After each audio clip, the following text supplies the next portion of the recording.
সাহরি খেতে খেতে ফজরের আজান দিয়ে দিলে করণীয় কি?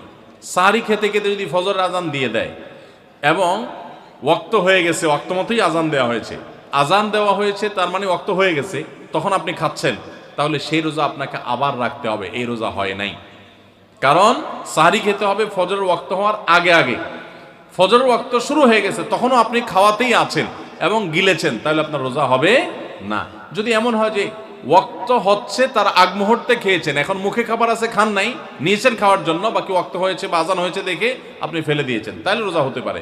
এখন দেখবেন যে ওয়াক্ত হওয়ার পরে কিছু খাইছেন কিনা, অল্প যদি খেয়ে থাকেন ওয়াক্ত হওয়ার পর, ধরুন আপনার 5:20 আজান হলো বা ওয়াক্ত হলো ফজরের, তো আপনি ঠিক 5:20 সময় অল্প একটু খেয়েছেন, এক ডুব পানি খেয়েছেন, বাস এই রোজাটা আপনার আবার রেখে দিতে হবে, কাজা করতে হবে। আমরা অনেকে যদি সাহরি খাইতে না পারি তাহলে আর ওই দিন রোজা রাখি না। অনেক লোক আছে বলে যে আজকে সাহরি খাইতে পারি না, এই জন্য রোজা রাখি না। তো সাহরি না খাইতে পারলে রোজা রাখবেন না কেন? সাহরি খাওয়াটা সুন্নত আর রোজা রাখাটা ফরজ। আপনার সুন্নত ছুটে গেছে, কোনো অসুবিধা নেই, সাহরি না খেলে রোজার কোনো অসুবিধা নাই। সাহরি খাওয়াটা উত্তম। নবী সাল্লাল্লাহু আলাইহি ওয়াসাল্লাম বলেছেন তাসাহহারু ফাইন্না ফিস সাহুরি বারাকা, তোমরা রাতের শেষ বেলার খানাটা, সাহরির খানাটা খাবা, এটাতে বরকত আছে, কল্যাণ আছে। দুপুরের খানায় বরকতের কোনো ঘোষণা নাই, অন্য কোনো খানায় বরকতের কোনো ঘোষণা নাই, কিন্তু সাহরির খানাতে বরকতের ঘোষণা আছে। এই জন্য আমরা সাহরির খানাটা মনে না চাইলেও অল্প স্বল্প কিছু হলেও মুখে দেওয়ার চেষ্টা করব, কারণ সেখানে বরকত আছে, কল্যাণ আছে। কিন্তু কোনো কারণে সাহরি মিস হয়ে গেছে, ঘুম থেকে উঠতে পারেন নাই, আজান হয়ে গেছে, তাহলে এই অজুহাতে রমজানের ফরজ রোজা না রাখার কোনো সুযোগ নাই। কষ্ট একটু বেশি হতে পারে ওই দিন, তাতে কিছুই হবে না, আমরা একেবারে মরে যাব না। ধৈর্য ধরা শিখতে হবে। ইমানদারকে আল্লাহ তাআলা সবর করা শেখাচ্ছেন রমজানের মাধ্যমে। এই জন্য ভাইরা, কোনোদিন সাহরি মিস হইলে ওই দিন রোজা মিস করা যাবে না। রাত 12টার পূর্বে সাহরি খেলে রোজা হবে কিনা? যদি কেউ রাত 12টার পূর্বে সাহরি খায় তাহলে রোজা হয়ে যাবে। এমনকি মধ্যরাতে কেউ, শুরুর রাতে কেউ খেয়ে শুয়ে গেছে, সাহরি আর খায় নাই, তারও রোজা হয়ে যাবে। কিন্তু সাহরি খাওয়াটা সুন্নাহ। নবী করিম সাল্লাল্লাহু আলাইহি ওয়াসাল্লাম বলেছেন তাসাহহারু ফাইন্না ফিস সাহুরি বারাকা, তোমরা সাহরি খাও, কারণ সাহরির খাবারের ভিতরে বরকত আছে। অনেক মুরব্বীরা আছেন দুপুর রাতে সাহরি খেয়ে ফেলে, গ্রামাঞ্চলে বিশেষ করে। এটা উচিত না। সাহরিটা শেষের দিকে খাওয়া সুন্নাত। সাহরি খাওয়া শেষ হবে আর ফজরের আজান, এই দুইটার মাঝখানে 50টা আয়াত তেলাওয়াতের মতো সময় থাকবে, এটা হলো সুন্নাহ। অতএব সাহরিটা দেরিতে খাওয়া ভালো। কিন্তু যদি কেউ আগে খেয়ে ফেলে, রাত 12টার আগে খেয়ে ফেলে, রোজা হয়ে যাবে, সুন্নতের খেলাফ হবে। ভোর রাতে আমরা যখন সাহরি খাইতে উঠি, সাহরি খাওয়ার পর আমাদের মুখে রোজার নিয়ত করা লাগে। এটা আমরা অনেকে এখনো মনে করি, নাওয়াইতু আন আসুমা গাদান, এরপরে কি মিন শাহরি রমাদান। দেখছেন সবার কড়া কড়া মুখস্থ, মাশাআল্লাহ। হ্যাঁ, মাসনুন দোয়ার কথা যদি জিজ্ঞাসা করি তাহলে অনেকেই বলতে পারবেন না, কিন্তু যে দোয়ার কোনো ভিত্তি কোরআন হাদিসে কোথাও নাই, ওইটা সবার মুখস্থ। নকলটা সবার মুখস্থ, আসলটার খবর নাই।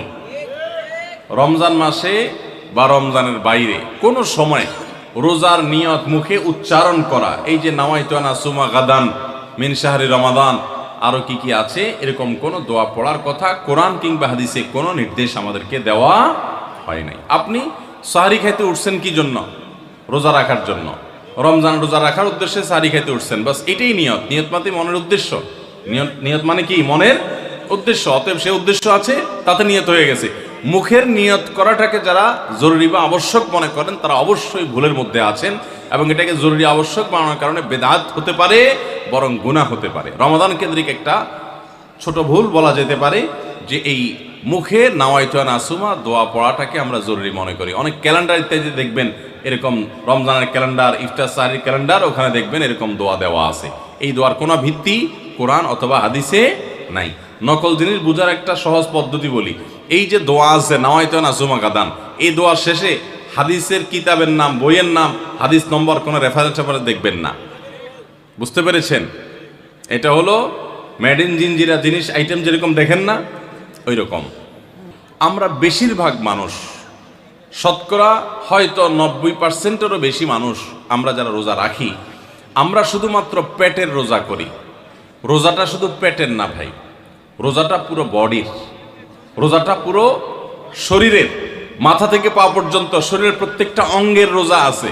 আমরা শুধু পান বা আহার থেকে, যৌনাচার থেকে বিরত থাকাটাকে রোজা মনে করি।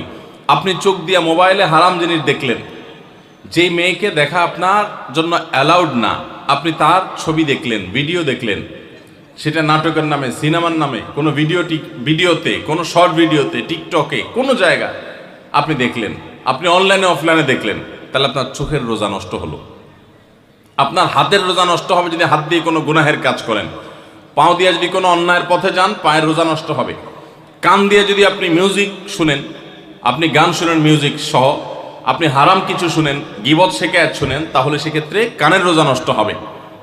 ঠিক একইভাবে আপনি মুখ দিয়ে খারাপ কোনো কথা বললেন, কটু কোনো কথা বললেন, গালিগালাজ করলেন, কারোর সাথে ঝগড়াঝাটি করলেন, তাহলে আপনার মুখের রোজা নষ্ট হবে।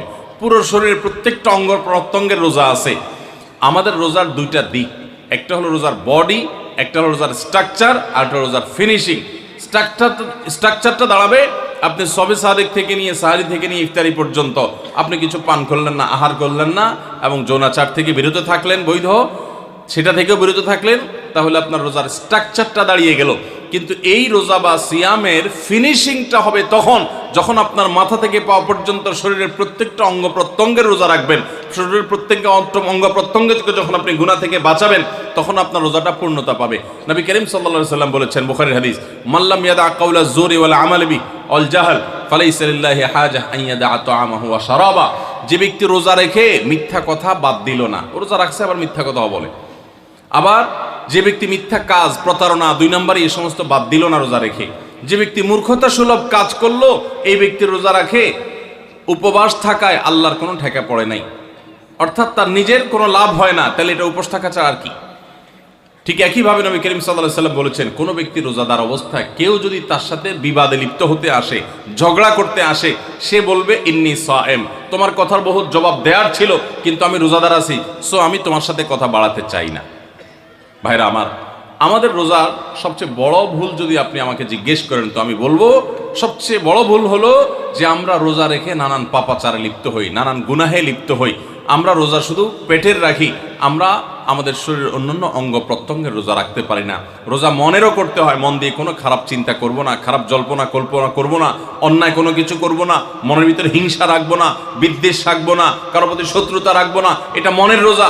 আর পুরো শরীর যখন রোজা রাখবে, তখন এই ব্যক্তি হবে এমন রোজাদার যেই রোজার স্ট্রাকচারও ঠিক আছে, ফিনিশিংও ঠিক আছে, পূর্ণাঙ্গ রোজা রেখে এই ব্যক্তি রাইয়ান নামক গেট দিয়ে প্রবেশের উপযোগী।